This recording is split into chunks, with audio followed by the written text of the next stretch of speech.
Welcome to Diaries of a Data Scientist, our podcast in which we share about what's important to break into data science, provide valuable insights also for senior data scientists, and invite interesting guests from different data science areas. We're Yasmin and Kate, we're both data scientists and mentors working in industry, and we are sharing here our thoughts and experiences. Let's go!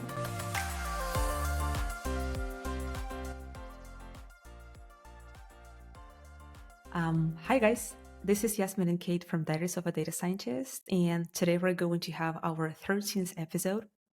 And I would propose to start this one by telling you one story or live experiment that I recently did on LinkedIn. So pretty much I have uploaded 2 AI created pictures on LinkedIn posts and asked my community to guess which one is AI created and justify the answer.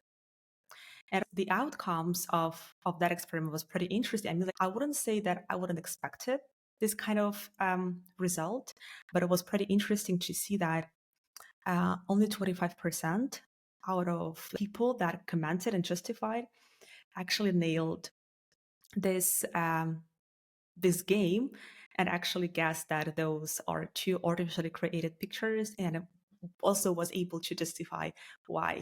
Also, what was pretty interesting is that I have checked the LinkedIn accounts of those people, and all of them are experts in data science. They're either leading AI data science projects or working as, engineers or data scientists. So that was pretty interesting. So only the experts did get your question right. Not all of them were experts, and only 25% of experts did my question right. Interesting. Can you imagine that?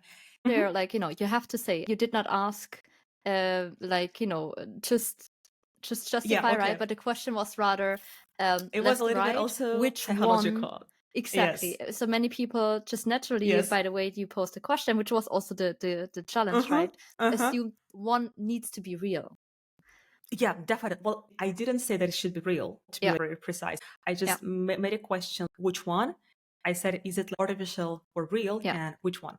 So definitely like a little bit of psychological effect in there that people were forced to think in kind of very restrictive box. But anyway, the outcomes are pretty interesting. And I guess that is why the topic of today is, how do we understand which one is real right now? So how to know what's going on, right? And how to still be able to discern reality from fake generated content. Yeah. And I guess this is also not a surprising fact, at least this is what I can see within the company and with people that I'm talking with, that people can be intimidated by this fact that they cannot distinguish anymore between AI created content and the real text or the real images. And this might also have an impact on the people behavior or how they actually assess the information.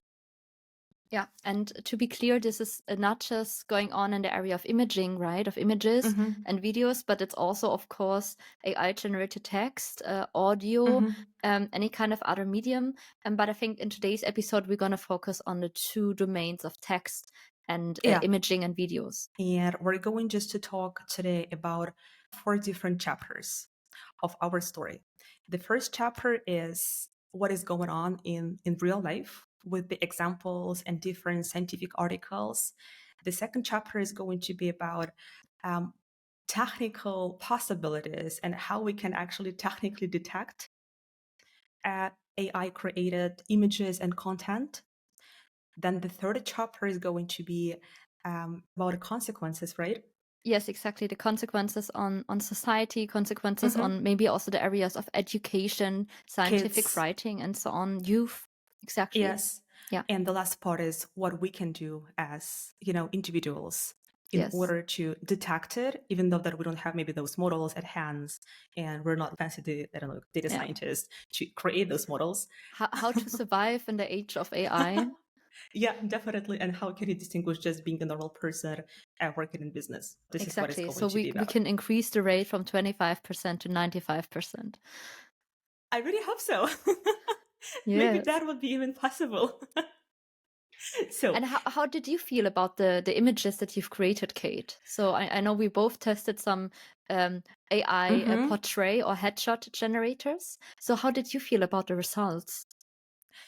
So what I would say definitely is it's a little bit overpriced, to my opinion, because I had to pay 39 euros in order to have 80 pictures. Those 80 pictures were from different backgrounds. I had an option to choose from three different backgrounds, as Mm-hmm. also that I would have three different styles. But what I would say is that the ending result is that I would just take only one picture that I can actually post as a professional one, that I can post on LinkedIn, that I can post on letters and so on. So I would say that for the experiment, that was pretty interesting, but I would still prefer going for the professional photo shooting. Yeah. Yeah, for me was the same experience. So I've tested this other company, right? It was named Mm-hmm. Profile Bakery. It's based in Swiss, Mm-hmm. in Switzerland, sorry. And like it was the same, 60 images, and maybe 5 out of them are, usable, but only then in a lower resolution, because as soon as you go deeper in, you can clearly see some Mm-hmm. artifacts and things that are a little bit weird. And they Yeah. even stated in their own email, right? So with the email which they Mm-hmm. presented the results, they basically said, okay, don't expect that every image is great. Maybe two or three are going to be usable. So they already, had expectation management in their own email. I paid Yeah. $30 for it. Mm-hmm. Um, and I must say, like, most trouble the models had with the eye Yes. area. So I think a nose, mouth was looking pretty good. So, and I think this is quite telling, because I mean that's also how humans are communicating a lot through the Yeah. eyes, right? And this is how Mm-hmm. many people are also Can detecting distinguish. Uh-huh. distinguish other human faces, right? And this is the Mm-hmm. part where I think artifacts are most visible. Visible. Mm-hmm. And the second part was the ratio between head to AI Mm-hmm. And like, generated body. I must say, almost 100% of the images, the head was looking way too big for the body they've put it on. So it okay. looked a little bit like a balloon head. Yeah, I understand. So I just one quick question out of curiosity. Did they ask you that you would have to provide several pictures of your head and the body? um they That would they you make like adjustments? they asked between 6 and 15 pictures that you had to submit. But Mm-hmm. they've basically just said, like, the headshot portray area. So Mm-hmm. I did not upload like a full body Mm-hmm. Picture. perspective, exactly, or picture.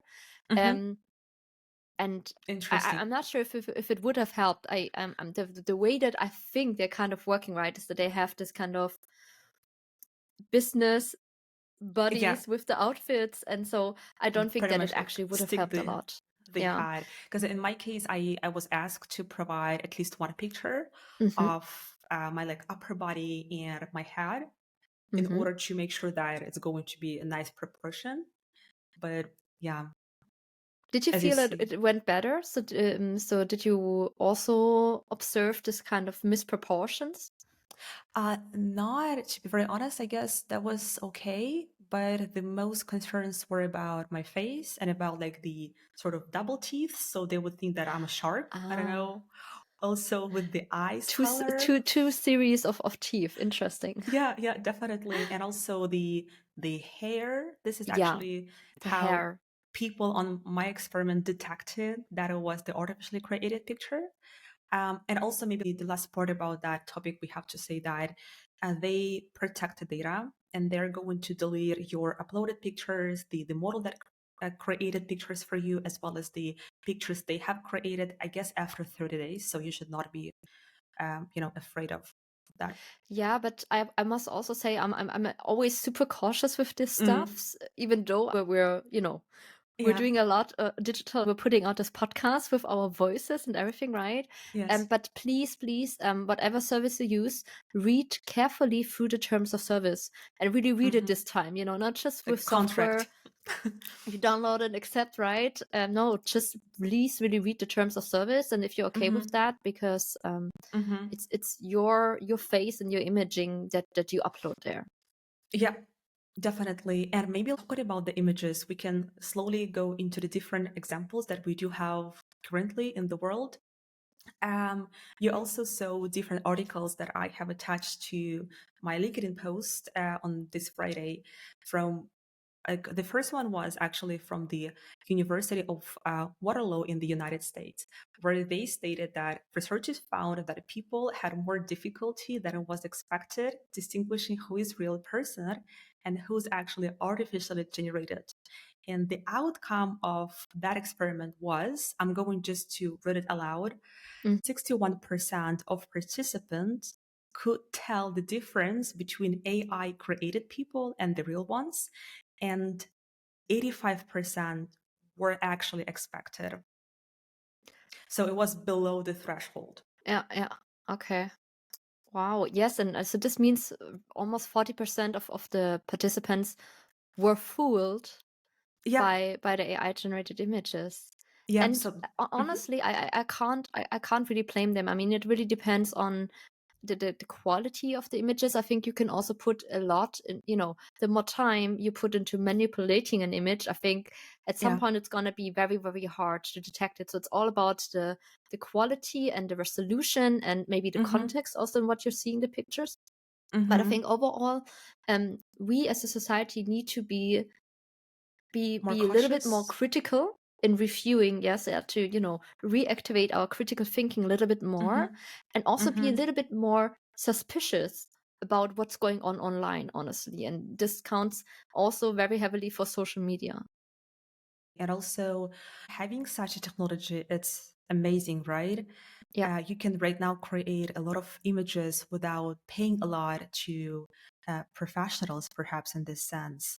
I'm not talking about the images of your of your face. I'm talking about just images for posts, right, and articles. yeah.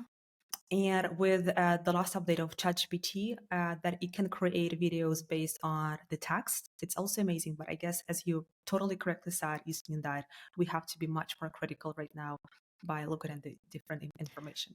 Yeah, and even let's switch to another domain, right? Even in the Mm-hmm. scientific realm, where you would expect a high Yes. level of, say, sophistication and double checking, right?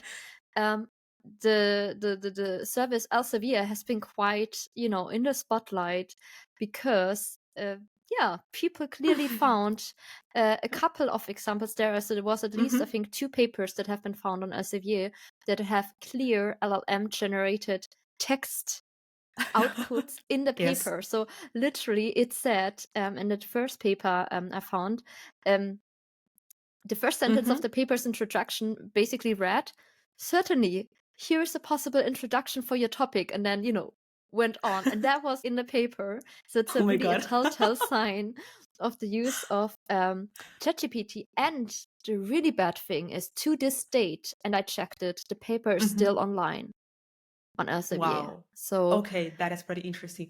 yeah, I just have a question how, because usually before you put out an article, uh, it has to go through technical review and technical editing, yeah. but how this have happened in this case? I mean, how Yeah, it that's the just thing, right?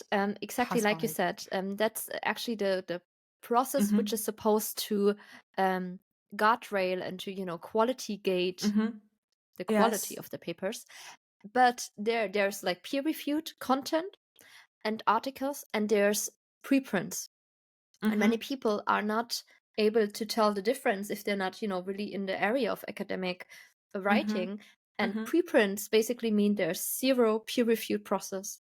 And Okay. this is the kind of papers that you could also find, for example, everyone can upload stuff on archive, for example, Mm-hmm. right? And so there's literally zero peer review process, and that's when these things can happen. So also, because human review is the most expensive part of Yeah, this kind of process, right? of And course. maybe also which was leading Elsevier to not human review checking all of the Like papers AI that would they're just check it, perhaps. yeah that they're offering there. And interestingly, so the second paper that was found contained a phrase it's very, very funny, I'm very sorry, but I don't have access to real-time information as I'm an AI language model. That's, yeah, again, another telltale I mean, sign. And that was in the no medical comments. domain. So the authors of that paper literally all had a MD, a doctorate in the medical domain. And this is really, can really damage the trust in the authors, but also, just in the whole scientific process.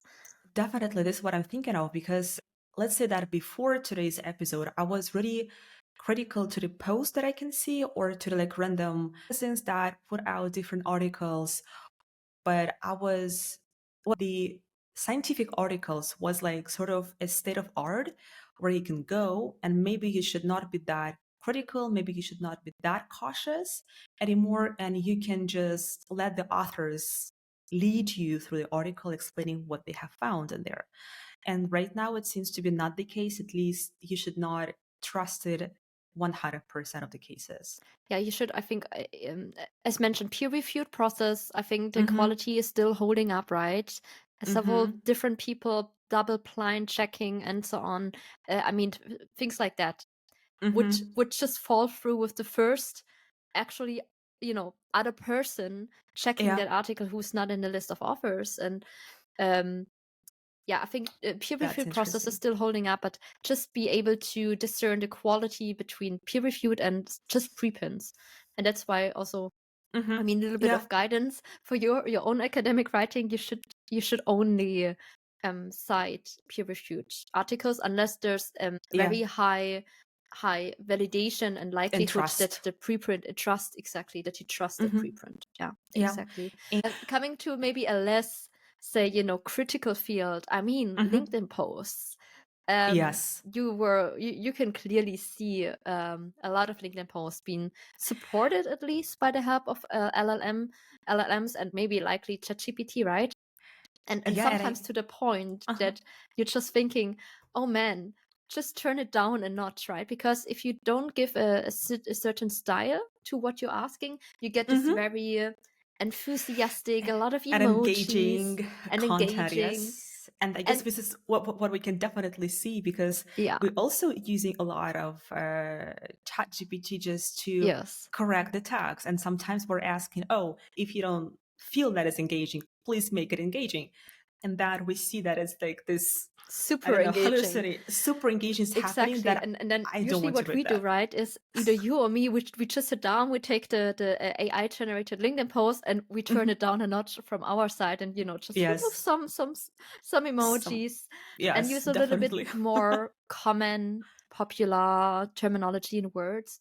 And Yeah. this is to the point that, like one very, Hmm. I wouldn't call her influencer. She's more like acting in the area of AI, and she's also consulting with a lot of big companies. Her name is Ellie K. Miller. Go follow her Hmm. on LinkedIn. She's a great person to follow there.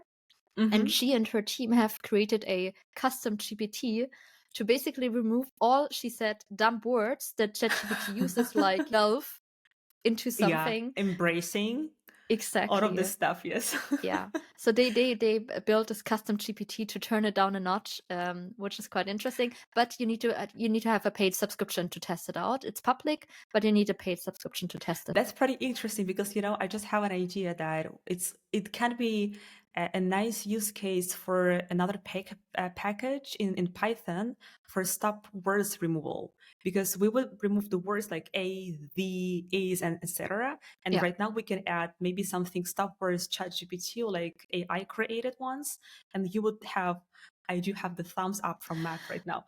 So and he would remove all of those dumb words, definitely.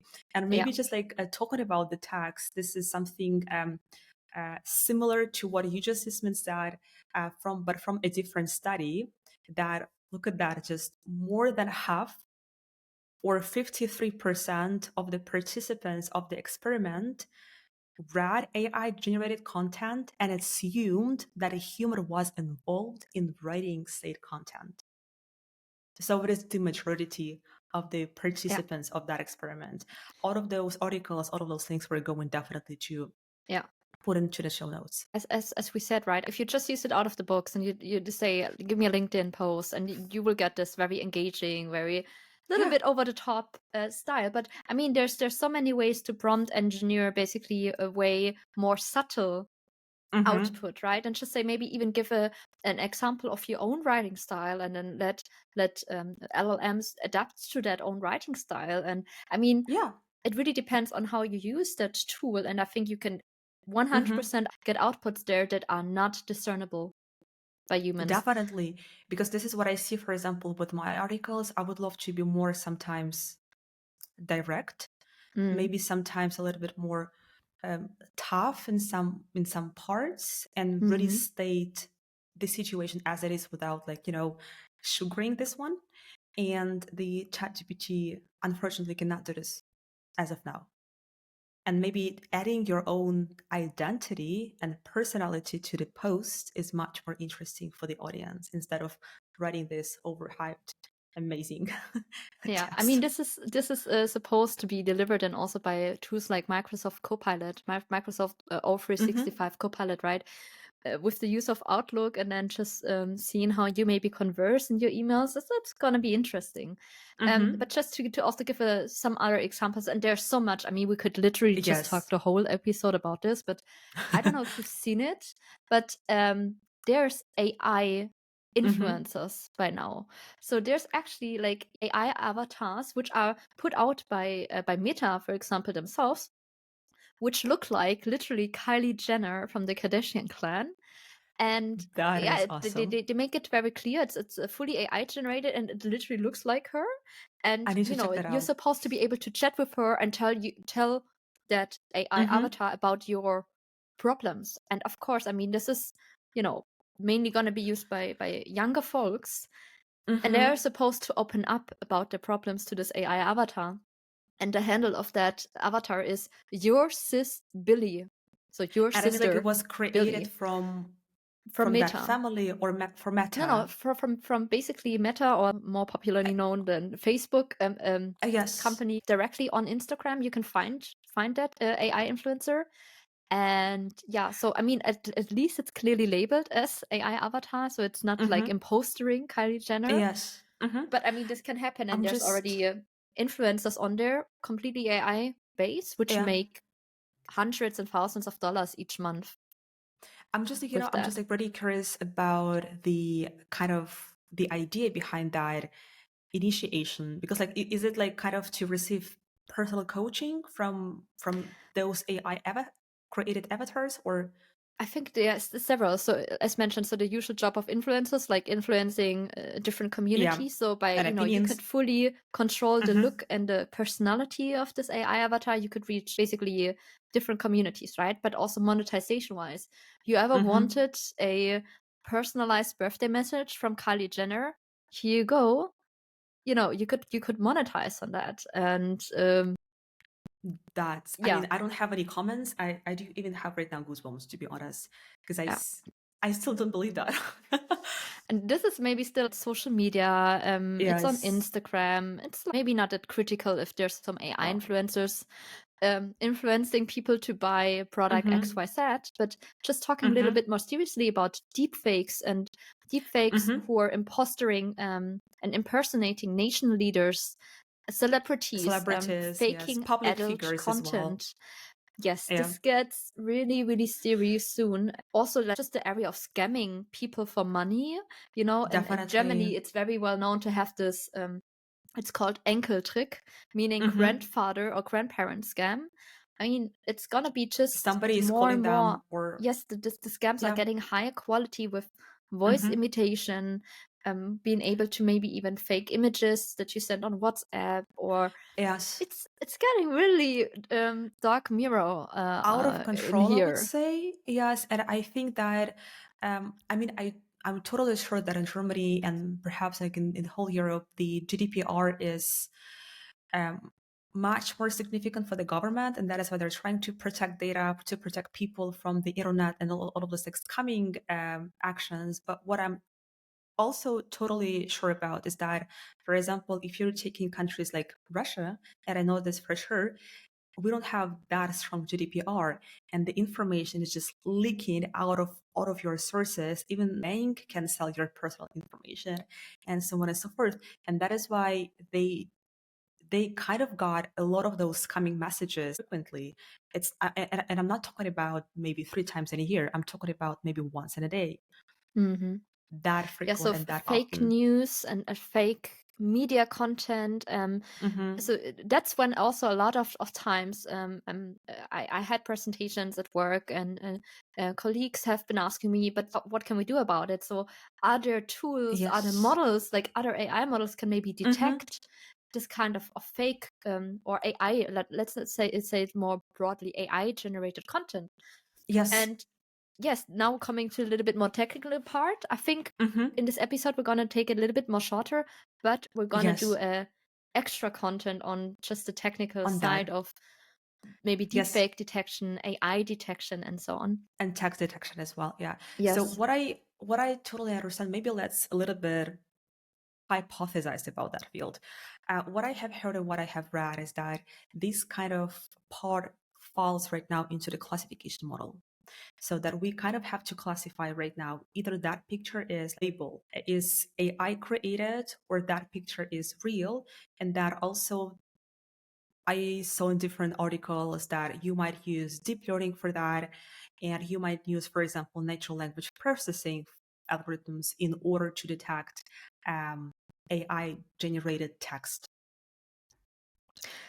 Do you have like any maybe more specified Yeah.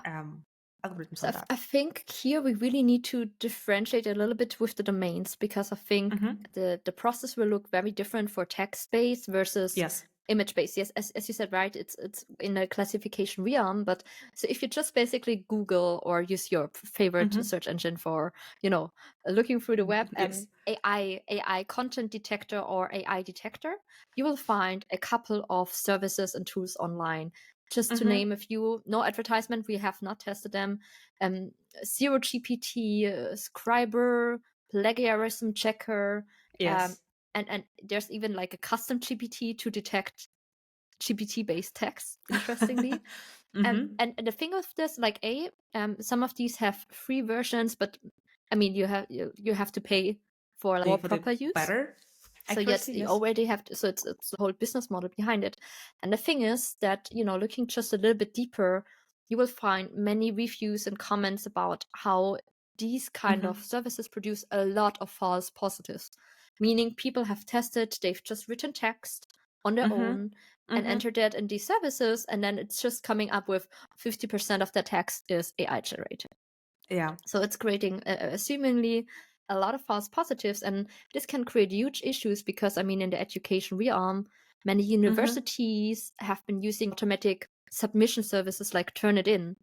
Yes. And Turnitin, for example, now has this AI detection. So, students who've been really just writing on their own and they might submit it, be and it false comes up positive. with, oh, you've been cheating.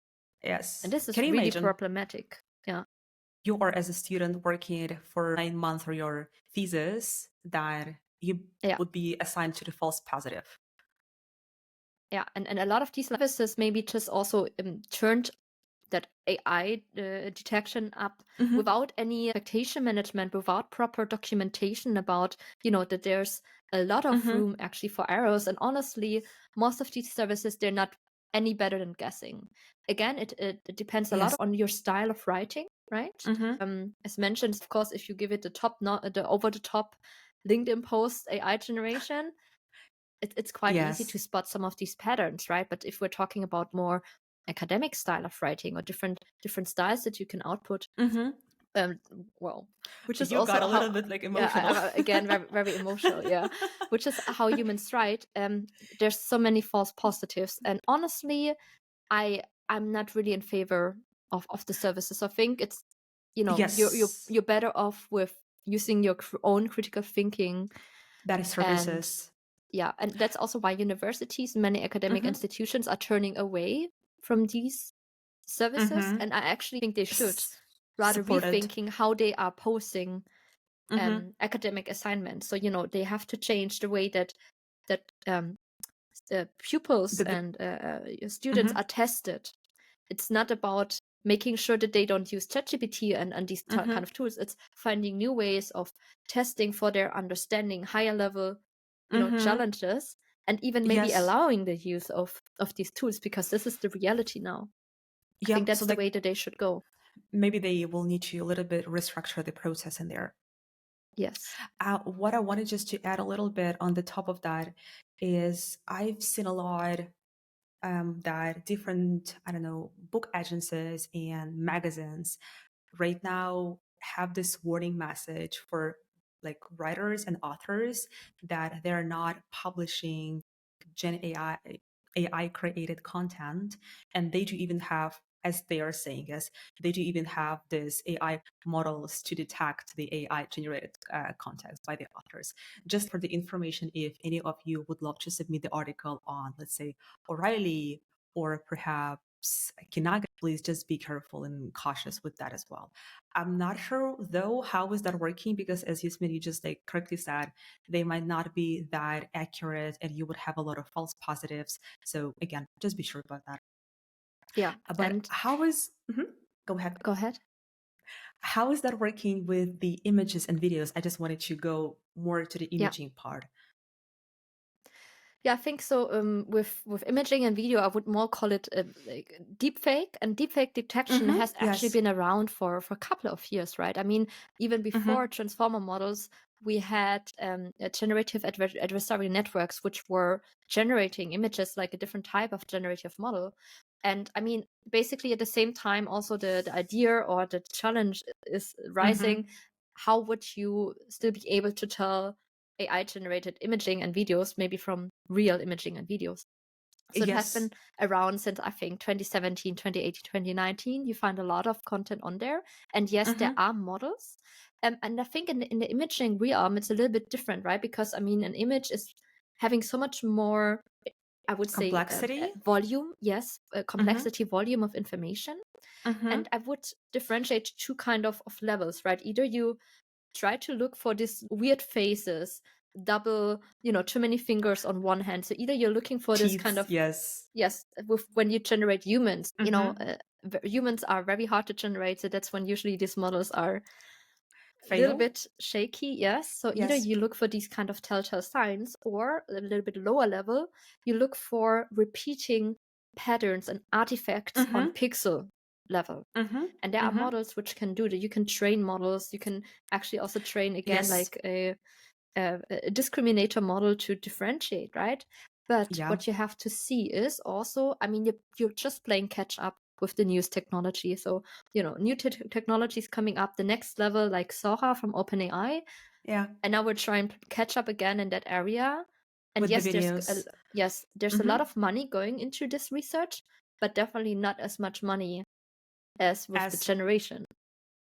Yeah, and also what I would say, not that amount of money and funding to the universities for the actual research to prevent false information as well.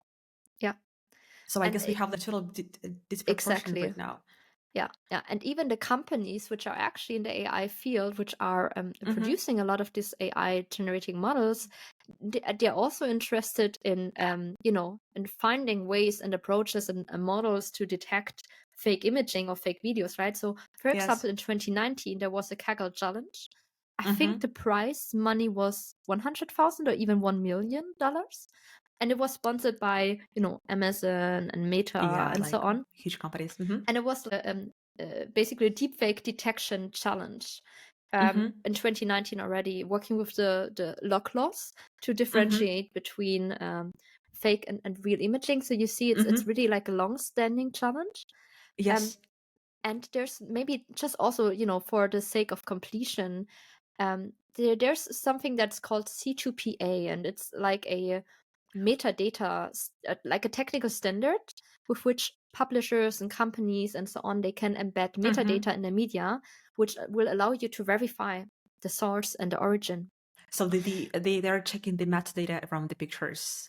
No. So exactly what OpenAI is now doing for example, DALL-E free. So every picture that is generated with DALL-E free or via the use of ChatGPT will get this metadata. C2PA. So with all of Interesting. the pictures that are generated by their service, they will have Uh-huh. this metadata where you can see source, Okay. OpenAI, Yes, generated by yes. ChatGPT, which I think it's Perfect. very good. It's not solving completely the problem of, Definitely. provenance and a checking, but it's, I think, a very good step into that direction. Yes. So I just want maybe to wrap it up a little bit with the imaging part because it's a lot of going on, definitely. And it Yeah. was, as you said, since 29, not even maybe 2017, as you mentioned. Yeah. So can we say right now that the imaging problems, it's, let's say, not a classical standard of data science, machine learning algorithms, but maybe towards this way, because you will need to label AI created pictures by versus like real ones, and that Yeah. based on those patterns the model will be able to detect this. I would say that the solution for many of this like kind of Mm-hmm. AI generated content will Mm-hmm. be not a technical solution at per se, like with having a model which will detect it, but rather, Mm-hmm. a higher level problem solving approach, like using metadata, like using Yes. Mm-hmm. certificates. Somewhat when you have your name behind the document, And watermarking. signature perhaps as well. Exactly, and digital signature. So it's a little Mm-hmm. bit higher level problem solving, which will add Mm-hmm. overhead, which will add bureaucracy. Of But course. I think this is how people have been also trusting different in other Mm-hmm. domains like encryption and digital signatures. Mm-hmm. Maybe what you need in order to have a trust-based system. Yes, that is, yeah, I guess this is perfect. And what you can't use, let's say, the solutions on that high level with the signatures and everything what you just mentioned with the algorithms, plus as an addition, that might create a pretty nice benefit for the Yeah, society but in it terms will of definitely deleting the be consequences. be some time until we get there. So the question is, I Of mean, course. this is happening right now. This has been happening for months. I Yeah. mean, it started with maybe AI-based filters on Instagram that you can't even trust any kind of video content anymore because there's also filters that will act on videos, right? So this has been going Hmm. on for some months. So what do you think are the implications on us as society? This is what I was just thinking about right now. Well, maybe I will enter this kind of conversation about the consequences on the society of all of those amazing technologies is a very recent a story that I've heard from one of my friends from Russia. So that was the story, and it was a huge scandal Hmm. about one of the cartoons. So the cartoon is called Masha and the Bear. And pretty much the cartoon is about a little girl that, in the funny way, is torturing the bear, and only animals can see that little girl. And we do have in Russia the AI smart speaker. And the actual little girl, like let's say that she's like 5 to 6 years old, she asked this AI speaker why that girl Masha from the cartoon, why she's living alone, why she does not have any parents. And I'm going to read you right now the answer of that speaker. So the answer was, she is just a ghost of a girl. That is why she doesn't grow up, and only animals can see her. The parent couldn't bear the loss of their child and left, leaving the empty house. And Masha is torturing the bear because he took her life. That I'm sounds not safe for 5 or 6 years old. It is not, and my body is all over the goosebumps, and that is why I guess one of the implications of that is definitely kids and young generations, young people, and that is why perhaps we definitely have to be much more cautious about the content for the kids, Yeah, and and maybe like educating our kids and how younger to, folks. Yeah. yeah, definitely. I know that YouTube has this kind of option.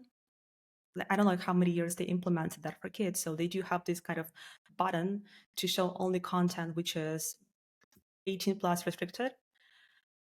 But still, kind of in Yeah. even these situations, it's not 18 plus something. This is just the story behind the cartoon. Yeah. The most interesting thing is that it was not on the internet. So the creators of this cartoon didn't even had this kind of meaning in this cartoon. So AI just created this kind of a meaningful story based on different, books and stories for kids. It hallucinated, right? It hallucinated in this very, very Weird. weird and black, dark way. I would Yeah. put it like this. Yeah, and as you said, right, even if you look on this YouTube child mode, let me call it like that, I mean, you see a lot of very weird animated, super colorful thing. There's a very good video, some YouTubers who actually review that and basically also say, I mean, even in this child suitable content can damage the attention span. It can damage what young kids would reflect on as being reality, and this is really big topic. So I think overall Definitely. consequences on us as society in general, but definitely for younger kids, we need to be really more careful and double critical with what we consume in the media, and also asking ourselves, right, does this make sense? Is this Yes. realistic that this picture is taken in this context and so on? Yes. And maybe off top to this is what I was just listening to one of the interviews yesterday evening. She's a neuroscientist, and she was talking about the problem that our brain was not actually created to assess that amount of information and to assess that critically, which is much more harder for the brain. Right now, what we have, perhaps this is just not the technology itself or people being unconscious or people being too infantile. This is also maybe the kind of biology problem that our brain, again, is just not suitable to assess that amount of information that we have nowadays. Yeah, and I can also understand one of the most common reactions is I just don't have the time of double checking every article and finding the original sources. And in some areas, you just have to do it, talking about the academic writing process, because there you really need to be careful. But I think on social media, many people are using that to relax, to unwind after a long day. And then I can also understand voices that say, I just don't have the energy or the motivation Yes. to just To think critically review critically. every little thing. And Yes. but still, it's shaping the standards of maybe of AI influences of what women or what humans are looking like. And then you're like starting to question yourself, oh, should I maybe get some Yes. treatments done? And just to also be careful and mindful of why you're using the services. I think it's very important, but just in a more serious area, the implications for cybersecurity also of companies, Of course. they are tremendous. If you've heard about the terminology of social engineering, which is hitting the supposedly weakest link on the chain, which is the human worker in the companies. And as Yes. mentioned, voice imitation, automatic translation, it will make it way more easier to scam your way into, into company boundaries. And this is very important that that companies are educating their employees also about, let's say, increased implications from AI on cybersecurity. Yes, and I guess this is also the responsibility of every single company to upskill their employees, not how to program, right? We're not talking about go ahead and learn SQL or something. Not. Yeah. We're just talking about being more critical, be more cautious, and maybe we would have in the future a course or a direction which is, let's say, AI literacy, because we right now have data literacy, right? Which is tell you everything about the data, what you have to know about that. And I really hope so that maybe in the future we're going to have this kind of domain as well. Yeah, I can tell you it's definitely a hot topic right now in the company, in the corporate space. And yeah, as mentioned, so also in the cybersecurity realm, where we're just trying to play catch up again, right? Like a new technology is coming up which poses a new threat, and the cybersecurity research is trying to catch up. But I think from the human side, there's definitely things that we can do, and maybe it would even just help to tell people who are not as familiar with AI and data science what is possible. Because just listening to some of the examples today, maybe if you're not yet familiar with that, like you're like, oh my God, this is possible right now with AI, right? And maybe already increasing that understanding about what's happening right now will help to be a little bit more cautious with how you're treating maybe unknown callers and stuff like that. Yeah. And everything what you can see on social media. And just to add a little bit to this, I don't know, have you watched Social Dilemma movie from Netflix? So what I wanted just to say that already at that year, we didn't have ChatGPT, we didn't have an AI even as a term at that days. And on that movie, it was already mentioned that the false information spreads 6 times faster than the true one. And can you imagine how it doubled or tripled that number nowadays, having large language models, higher quality hallucinations? AI Yes. content. Yes. Yeah. So this is also one of the consequences, and this is also where we have to be very cautious about what we're Yeah. reading. Yeah, and quite naturally, we've already mentioned a couple of tips and hints of what everyone from our side can do about it, what individuals can do about it, right? And I think one big topic is definitely education. So educate yourself, educate your kids, Yes. your family about what's possible and what kind of sources you can trust. Talking about the preprint versus peer-reviewed content, for example. Yeah. Educating towards more critical reviewing and thinking, and as mentioned, considering, does this actually make sense? Right now, just questioning also logics behind certain videos, and this can help a lot to also how to Increase say the awareness or disclose disclose. fake content. Yeah. Yes. Also, what I can add that usually people will provide more, let's say, emotional, more realistic content. And this is also one of the advices that you can take while reading different articles. Even as we know right now, scientific articles, just pay attention if it is like rich content, if you would have different emotions in there, if it is, as you just said, as a critical one to assess. Yeah. And also what you've mentioned, for example, about the pictures, always check the metadata, always check the sources and see if it actually creative one, because we know that ChatGPT and any large language models, they are based on what is already in the internet, and they cannot create something which is not in there. And see if it is Except unique. they're hallucinating, right? Except hallucinating, yes. Yes. Do you have something else to add? Yes, so I think be your own best AI detector. I think if you Definitely. train yourself for the, say, as mentioned, it really comes down to how this kind of tooling is used. I think you can 100% use them in a way that you cannot discern it as a human.